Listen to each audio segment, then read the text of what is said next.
As our AV group watched Alpha Course 14 recently, one thing that went through my mind afterward was happy pagans. That's a somewhat dated evangelical term from the 2010s. It describes people who seem perfectly content without Christianity. And yet, the video kept hammering at how Christians' good news would totally intrigue people. How little acts of kindness, as they put it, would impress heathens like nothing else. Today, we'll explore the idea of those happy pagans, and how Christians think they can be totally converted. Hello, everyone, and welcome back. Today is Friday, July 10th, 2026. This is Roll to Disbelieve, and I'm Captain Cassidy. Thank you for joining me. I hope you enjoyed today's topic. It grew out of two sources. First, of course, the video from Alpha Course. But second, a link I was tracking down while fixing one of my older posts. You may have noticed the really old posts on Roll to Disbelieve often have some kind of screwy links. Even internally, well, especially internally, I could use a script to fix them, but I don't really feel comfortable with that because scripts are largely how I ended up in this trouble to begin with. My work has now been migrated across 3 completely different sites using 3 sets of scripts, and it really shows sometimes. It needs a human hand to fix it. And there's also other stuff wrong that also needs a human hand to fix it, so I might as well get cracking. I do 5 or 6 of them at a whack when I've got a little time, and so I'm just gradually working through the backlog. I use a tag to track my progress, and I'll put that tag in the write-up if you want to check it out and see what I've been up to lately. Before we get going on today's topic, I'd like to thank my patrons and supporters. Roll to Disbelieve is possible thanks to that support. Thank you so much. For info on becoming one of them, please check out the end of today's write-up. It'll be on Patreon under Roll to Disbelieve, one word, or over at our official website, rolltodisbelieve.com. And thank you for whatever you decide to do. And now, our situation report. Evangelizing those happy pagans. First and foremost, when Christians talk about happy pagans, they're not talking about actual pagans in the sense of people who worship pagan gods. Rather, they're talking about non-Christians who seem perfectly content in life without Christianity. While updating some links on older posts, I ran across mention of the phrase and realized I haven't heard it in a while, but the idea still remains. Since it's still a very important idea for evangelicals, I wanted to show it to you. One major reason why the idea is important is because happy pagans are nearly impervious to evangelism. I'm dead serious. Their worldview is the equivalent of iron chariots. In the Old Testament, Yahweh's people could not defeat an army that used iron chariots. Whoopsie. Since most evangelism is based around ferreting out deeply felt needs in the target, a general state of satisfaction with life can stymie evangelists right from the jump. So today, I'm going to show you who these happy pagans are, why their happiness is such a deal breaker, and how Christians think they can be evangelized. As you might suspect, originally happy pagans were actual pagans. Missionaries described people who were deeply contented and difficult to reach with the gospel.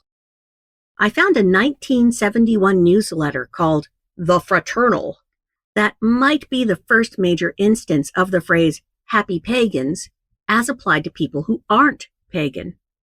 A pair of very earnest missionaries referred to a town in England that way, and they had a tough time persuading the people there to revamp their whole worldview. Go figure, right?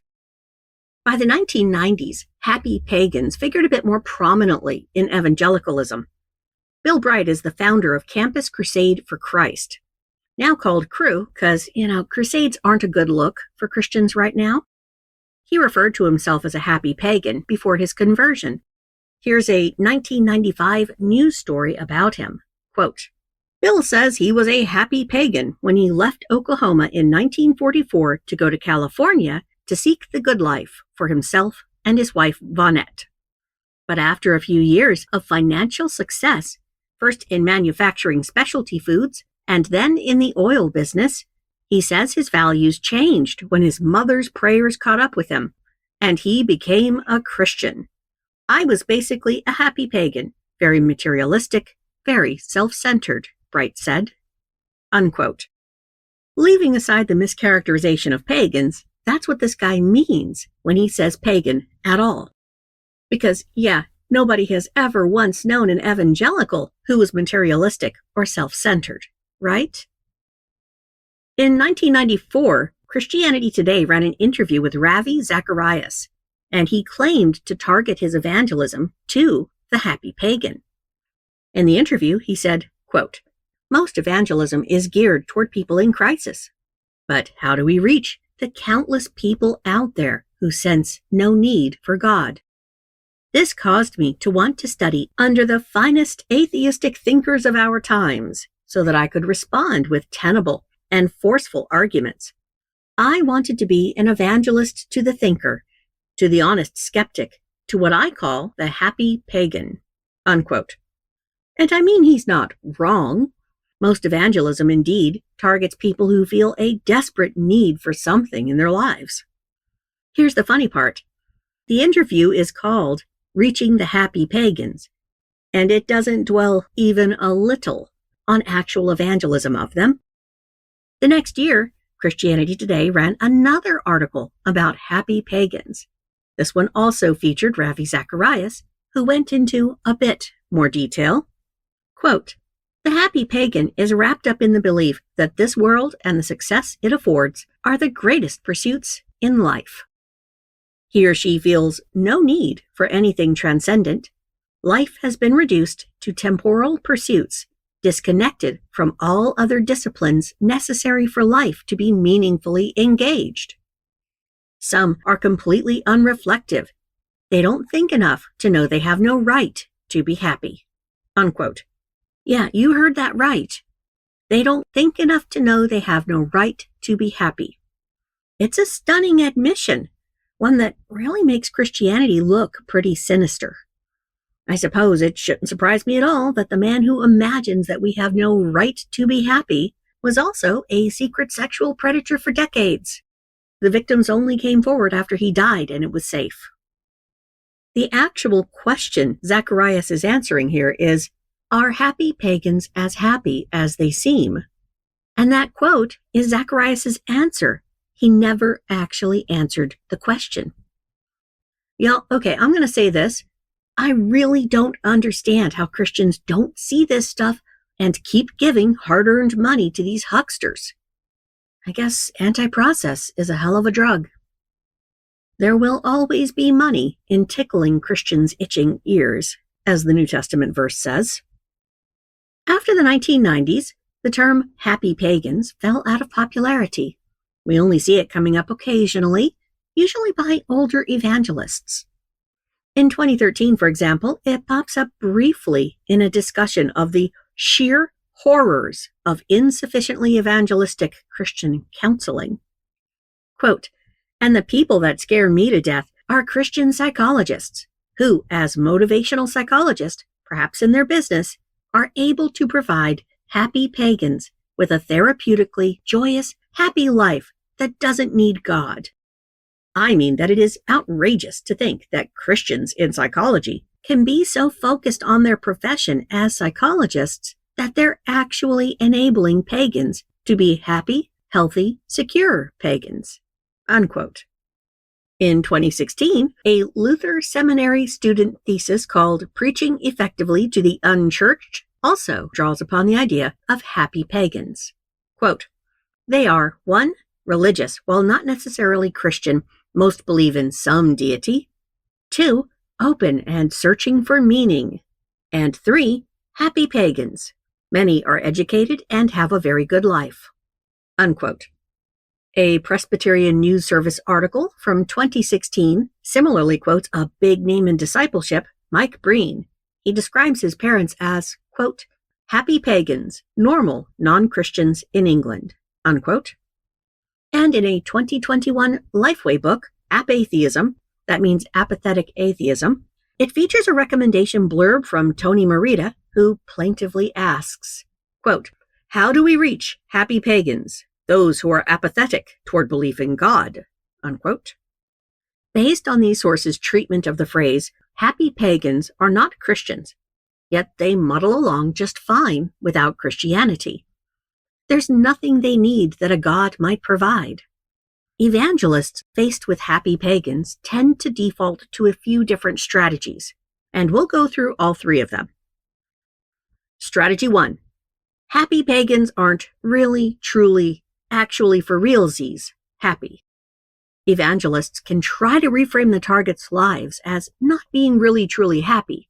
Ex-Christians are very familiar with this strategy. It's just gaslighting. One Redditor summarizes it, quote, "Surveying the answers here, I'm pretty sure the answer is to break down someone's sense that their life is going well, so you can offer Jesus as a solution, to convince them that they're broken, guilty, or purposeless, so Jesus can then fill the newly created void, offering repair, forgiveness, and meaning." Unquote. Indeed, many sources instruct erstwhile evangelists to see happy pagans as secretly miserable. As a post from Starting with God tells us, quote, "Though people might seem positive, happy, God tells us what is really going on. They are without hope and without God in the world. They are living without all that we experience in knowing God, being able to learn from God, know His love, be guided by Him, able to go to Him in prayer, experience His peace as we rest in Him." Unquote. Aw, the poor putties. On the official Billy Graham site, we get the same exact instruction. Quote, "Often I found the hardest person to talk to about spiritual matters is the one who feels absolutely no need of God. But this doesn't mean a person with no apparent interest in God is living a full and satisfying life. In fact, the opposite is often the case. They get caught up in a mad scramble for happiness, or success, or approval, or pleasure, or any of a number of other things that consume them. The tragedy, however, is that eventually they will discover these things can't give them lasting happiness." Unquote. And even Carey Nieuwhof, an evangelical who generally styles himself as the nice evangelical in the room, suggests a strategy of contempt for secular happiness. Quote, "Talk about success, but ask questions about its emptiness. Most successful people I know are always on a quest for more. Success promises, but never quite fully delivers. Speak to that. Ask questions like, do you ever wonder if there's more? Or ever wonder what that gnawing desire is really all about?" Unquote. This cultural contempt for secular happiness models a warning that goes straight to the flocks themselves. If you leave this religion, you won't ever feel happiness ever again. Unfortunately for the erstwhile evangelists, the strategy backfires. Even a guy writing for Desiring God in 2018, hardline Calvinist site, describes this approach as frustrating and rarely effective. When the guy writing at Desiring God knows a strategy is dumb, oh, it is really, really dumb. The second strategy is just threatening the targets with hell or promising them heaven. You don't see this often in the literature, but it does pop up in real life all the time. For this strategy, evangelists threaten or cajole the targets with descriptions of the Christian afterlife. I mean, yeah, oh sure, we may be happy now, but we won't be happy after we die, and Jesus sets our ghost on fire forever. And we won't get to see our dead Christian relatives ever again. Oh my gosh. This strategy backfires even harder. Way back when, in 2014, I reviewed Shane Hayes' apologetics book, The End of Unbelief. He had recently made a bit of a splash in the skeptosphere with it. He was trying in the book to persuade atheists that some kind of God existed, though, gosh, he can't possibly say which. Gosh. So he wrote in his book that it made a lot more sense to believe in that God, whatever it was. So I was reviewing the book, and I went along fat and happy with the reviews until I got to his promises about dead relatives. Oh, if I didn't convert, you see, I would never see my dead mother again. Did I not want to see her again? Then I needed to be Christian, because that gave me the best chance of seeing her again. You can bet I went off like a rocket. I exploded into profanity. I was not angry since I came to France until this instant. Oh, I was pretty angry after that, though. Hayes also suggested that his God might offer us divine help that we wouldn't otherwise receive if we weren't Christians. So he was saying it made more sense to believe to get that possible help. Yeah, shades of kissing Hank's ass. You might find a 20 spot on the sidewalk one day. You might. You never know. I didn't like that much either, as you might guess. These are not Christians' promises to offer. They are not Christians' threats to make. They're just warmed over Pascal's wagers. That's it. It's painfully obvious when they go there that they have nothing else that they can use. And yet, they sure go there. Hell gets more and more grotesque descriptions with every passing year. Evangelism that ends with, well, I sure hope you're right about hell not existing. It is the worst evangelism ever. If the happy pagan doesn't believe in the Christian afterlife at all, it just won't work. And it will be obvious what the evangelist is trying to do. Our first two strategies, as you can guess, were ones that I had seen for years. When I was Christian, I regret to say, I even used them myself. But the third was one I had not quite heard before. It actually combines the first two strategies, so that made it kind of interesting. And I noticed it in that 2018 Desiring God article. It's called Joy-Based Apologetics. The author of the post, Randy Newman, is, or was, he's dead now, a big proponent of the idea of joy-based apologetics. One of his books, Bringing the Gospel Home, went on at length about how joy-based apologetics could successfully evangelize close friends and family members. Even a hardline evangelical site like the Gospel Coalition liked the book, though they didn't think it went hard enough on the actual Jesusing. In the joy-based approach, erstwhile evangelists suggest to their targets that, yes, they're happy now, that's fine, that's just lovely, really. But don't they want more of that feeling? Don't they want the source of that feeling? In that 2018 post, Newman suggests finding common ground in loveliness, sunsets, examples of human kindness, and then use that common ground as a foot in the door to talk about his product. Quote, at some point after these potential starting points, we can turn the conversation more specifically toward the gospel. There's more to life than just temporal happiness. It's not that temporal happiness is bad or sinful. Well, some of it certainly is. But these momentary pleasures are pointers, not ends. They can persuade us that God is good. Even better, He's gracious, pouring blessings on people who don't deserve it. People like you and me. Unquote. In a way, he's also trying to frame life satisfaction as actually being totally Yahweh's doing. It is His blessing, His decision to shower that happiness on the pagan. But those happy pagans will be even happier if they only convert. Quote, we share our story and tell how God has brought us overarching, timeless happiness that adds meaning and fullness to many temporal happy experiences. Finding relief from our greatest source of unhappiness, our sin that separates us from God and messes up all sorts of aspects of life. We can find joy and happiness in even the smallest things. The pleasures of temporal life provide a bittersweet launching pad for conveying the gospel.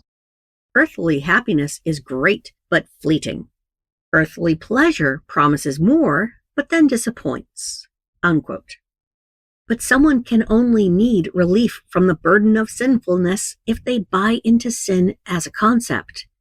It sounds to this particular happy pagan, me, Like Christians are working themselves up into a lather over something that's not even real, and trying desperately to manufacture a need that doesn't naturally exist.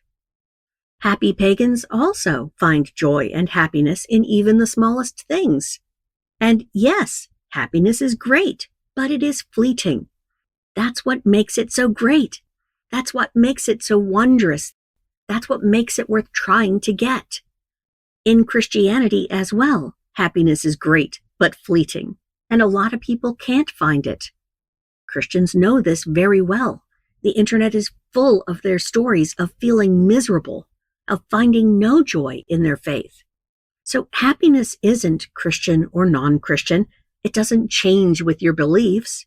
It's part of the human situation itself. People can find it no matter what their ideology happens to be. And here's the important thing about Newman's approach. I've never once heard of it working. I've never heard of someone using joy-based apologetics to bring about the conversion of anyone, much less a family member. Newman claims to have successfully converted several of his family members, but I trust that story about as much as I would trust the sales brochure for an all-inclusive resort. At best, it does have some use. It might alienate the Christian from their family members a bit less. So, that's good. But as evangelism, it's a non-starter. Bill Bright, our example of the happy pagan, the only one in our sources who converted, I might add, says he converted because he and his wife, quote, came to a place in their lives where they realized God's way was better than their own, unquote. So none of these approaches were used on him.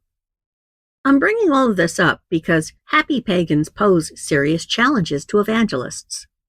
In their way, happy pagans are a living middle finger raised to the Christian party line about Christian faith being the only way to achieve happiness and a sense of meaning and purpose in life. Happy pagans are not supposed to exist. They shouldn't be happy. Nobody can possibly be happy without strong faith in Jesus. And yet, it moves. Here they are. Come and see.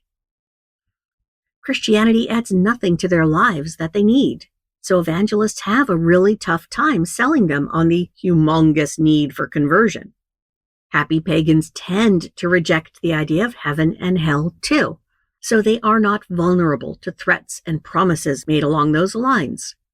And nowadays, they've certainly experienced the wide range of skill that Christians display in both amateur apologetics and evangelism.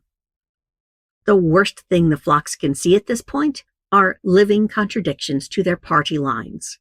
Indeed, when I met actual happy pagans in college, they baffled me. They seemed so completely okay without Christianity. Most of them were atheists. Some of them were actual pagans. But either way, they didn't seem to feel false joy or incomplete joy, and they laughed at any attempt to use the Christian afterlife as a selling point. It turned out my beliefs were really context-specific. They needed everyone to play along, or they didn't seem as real. Without that shared context, they looked exactly like what they were: vain, evil, cruel, manipulative, nonsensical, contradictory, you name it. The more context got ripped away from my beliefs, the worse they looked. Today's evangelicals face these same challenges. They sell a product that people increasingly don't want and don't need. That's gotta be rough. But losing that shared contextual belief that joy and satisfaction in life only come from Jesus, that has to be rougher still. Thank you so much for listening. I hope you enjoyed that. Next up, we are going to dive into Alpha Course 15. This one covers magical healing. Well, sort of. We will see how Yahweh always heals upon request, unless he doesn't. Except everything's healing anyway, so it's like whatever. Yeah, that's going to be fun, and we will do that next time. Until then, this is Captain Cassidy signing off. Hope you all have a grand weekend, and we'll see you soon.